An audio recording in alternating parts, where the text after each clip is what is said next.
The guys, I'm at BMW, and Sandy is actually the only one, the only dealer in my area. So this is the GS 1300,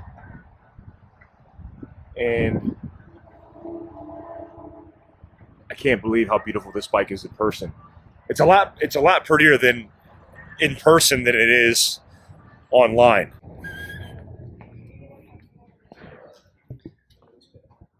Oh man. All right, so I've owned the BMW F800 Adventure. I bought it after a contracting trip on the East Coast and drove it across the country. It was a really cool experience. My complaint with the 800 was it was underpowered for my size, 6'1", 230 on a light day. But the first thing I noticed about this bike out the gate is how low it is. So one of the BMW dealer guys here said he's got a 28, 29-inch inseam, and he could fit on this perfectly. This looks like it's like lowered, but it's not. That's like the stock ride height. So for people who have complained about the ride heights on older 1250s or 800, the ride height on this is perfect. This is comes adjustable. A lot of people have complained about past models where this couldn't fit a full-size cell phone. I actually have my cell phone on me. I've seen people test this, and yeah, it fits perfectly. And also, I think it has, does it have an adapter for charging? I think it has an adapter for charging as well. One of the questions I asked is, this doesn't have the mount for the top cover. It has the pannier mounts on the sides. But it's really cool as you get remote locking capability by mounting this. So you take this off, and then it hinges in here, and then you have the key fob here, which is remote, or it's keyless. So you could run this in your pocket, but you could lock the panniers with just the flip of a switch. And then, just a little button right here. Okay. So this is really cool because a lot of the complaints I have on panniers on my other bikes, I've gotten away from panniers completely, because if you're doing single track or anything near trees, it could be real dangerous ripping this thing off. But this is plastic and it's real lightweight. It doesn't seem too far off the side of the bike. So if you look at this, it's almost in line with this right here. Now, obviously with a 1250 GS Adventure, what you see is this triple black is all ruggedized with all the protection, big foot pegs. But when you look at this, there's none of that. This one actually has the option for the bigger foot pegs. My foot's a lot bigger than this peg.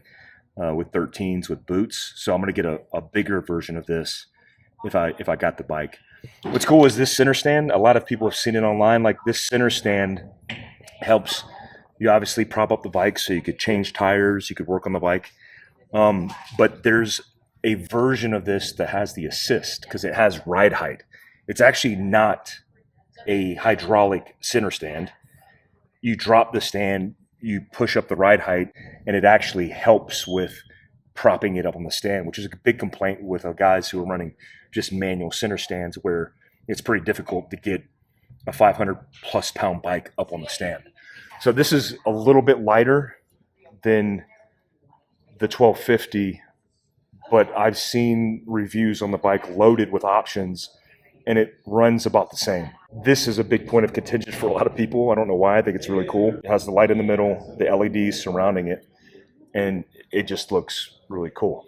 On the back, just so you note, there's no brake light in the center. The actual running lights run in the LEDs in the signal lights. So when turned on, this will be completely red, and that's really bright, activating obviously your day running tail lights, and then your brake lights are all fed into this same piece. This piece and this piece are the coolest parts of this bike, I think, where you have adaptive cruise control. I was never a fan of adaptive cruise control because I don't like a lot of technology on the bike. But if you're riding on the freeway, you set your cruise control, it basically sets a distance, and if something gets in front of you, it automatically starts to brake. I think that's really cool as a feature, especially for safety. And one of the reasons I'm looking at this bike, I have the T700, I have the KTM 500 EXC-F, and so I want to be able to run the misses on this back seat, and I want to do it safely.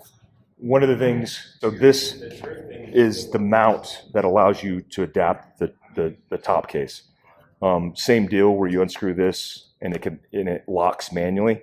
And I'm thinking that's where the power potentially could be, where you have USB or micro USB to be able to charge things on the fly.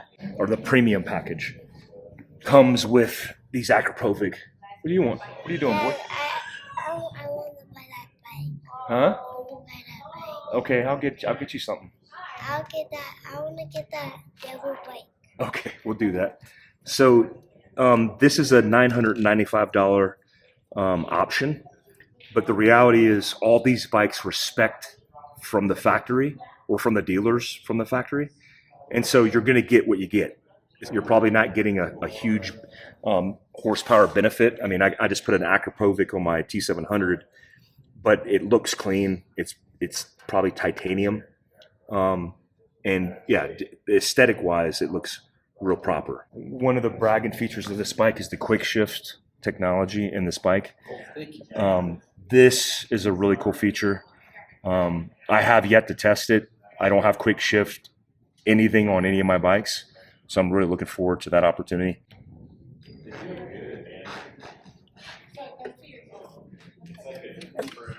Cool. What do you think of this? Cool, huh? Isn't that a dog bowl? So one of my favorite things about this setup is it's set up to receive a GPS. And I imagine this is any universal like Garmin, Nuvi. It's for BMW's Garmin GPS. Got it. Yeah. Got it. So a Nuvi wouldn't work. It'd have to No. be a proprietary BMW. Right. Okay. And the reason for that is that you're able to, once you have that navigation system in, you're able to, through these buttons, you're able to move the controls from here to here. So now you're operating what's on this screen with those controls. Yeah. And you can switch back down and operate those. A more heads-up display up on the top. Right. And then also they have it's called a cradle that you can put your cell phone in. Yeah.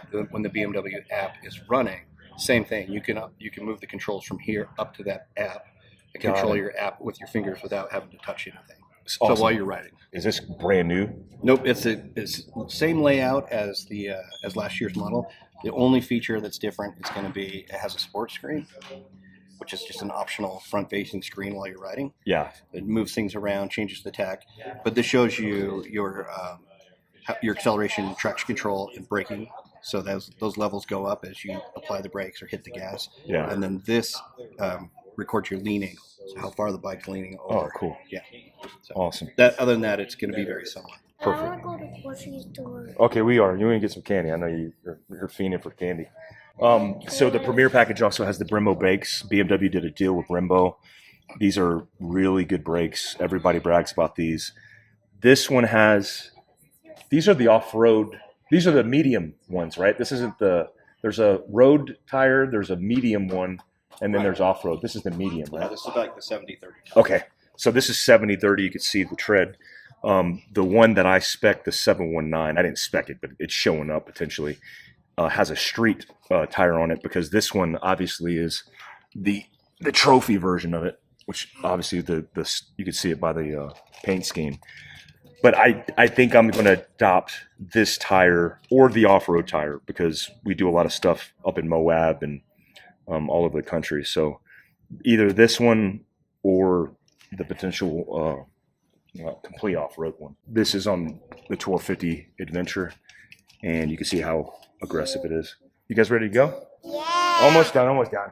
Really, a lot of people are going to say, how much does it cost? It's expensive. It's expensive. All the reviews you see on this bike right now are like in Britain and across the country. and you're looking at a bike that starts at $18,995 MSRP, but that's without the features. So you're looking at a bike that's likely $30,000+ out the door. So is it worth it? Well, I mean, here's how I look at it. Like every single person who's reviewed these bikes, who are very much so the experts, have reviewed it and said it's one of the best bikes they've ever ridden.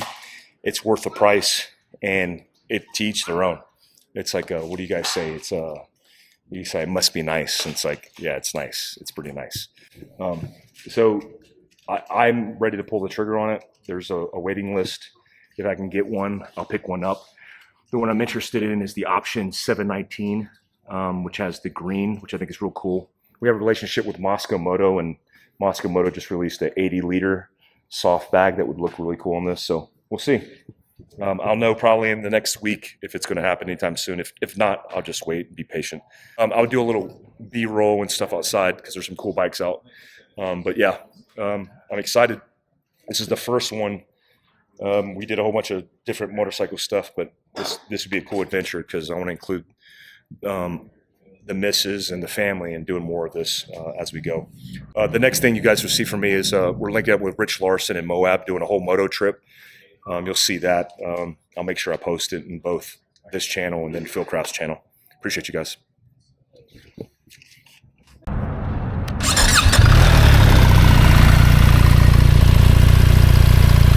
That sounds good.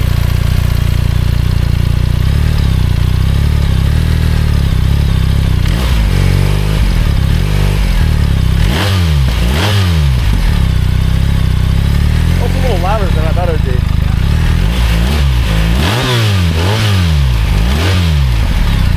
Sounds beefy.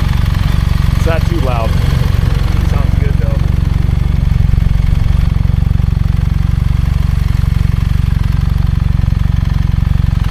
So good looking bike. Oh, what a beautiful bike. Oh man.